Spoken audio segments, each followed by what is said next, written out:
The clothes, the hair, the confidence, the look of Korean pop music can feel like high fashion or just plain quirky.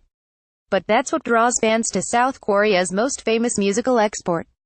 As much as the music and lyrics themselves, the perfectly symmetrical stars and the meticulous choreography define K-pop for a country obsessed with image and beauty. Advertising and red invented by teens, and if you've managed to elude the beats and flash of its music and videos until now, rest assured it will be hard to bypass this cultural phenomenon during the Winter Games.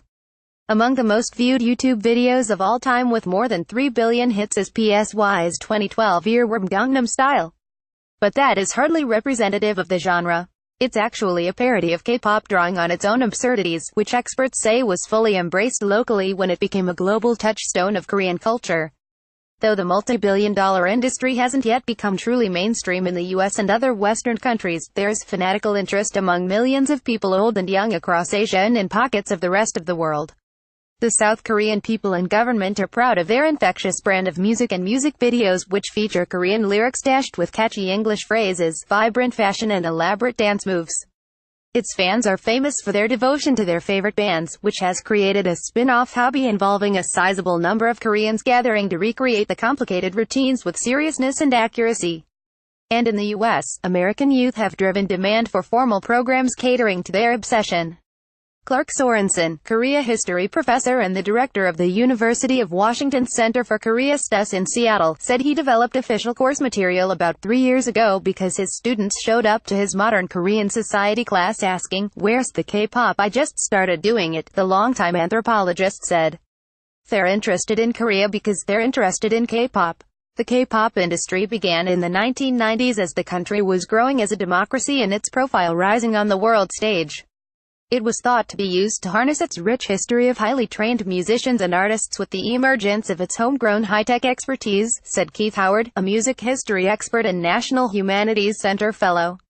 But what began as a movement to develop cultural entertainment for its own people gave way to a massive, rabid fan base beyond its borders. The past decade saw another wave of K-pop that is far more commercial, as talent agencies develop rigorous training programs that capitalize on both the genre's appeal as an export and as a vessel for mass-market advertising and product marketing. It was very well placed to move very, very quickly to assimilating and appropriating Western music, Howard said. What started as innocent bubblegum pop has lately taken an edgier turn. Nods to the mainstream American taste have produced Korean hits swept up in rap, hip-hop, R&B and reggae influences, as well as those that are more explicit in UAL. But that move hasn't been without criticism, as observers have called it out as cultural appropriation that can be downright racist.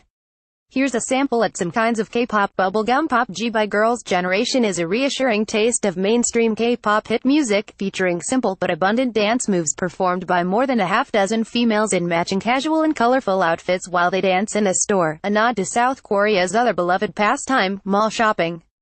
K-hip-hop AEAO by dynamic duo sounds right at home as a hip-hop classic with melodic raps and hooks, moody lighting, break dancing and turntable scratching. More explicit Hello Bitches by CL is a more realized, explicit form in this edgier evolution of K-pop, taking black leather and twerking to a new level for the genre. Parody Gangnam Style by Psy is a parody by a pudgy Korean entertainer with a signature horse gallop dance move. But he registers as an anti-Korean archetype among the very image-conscious, plastic surgery-embracing native population.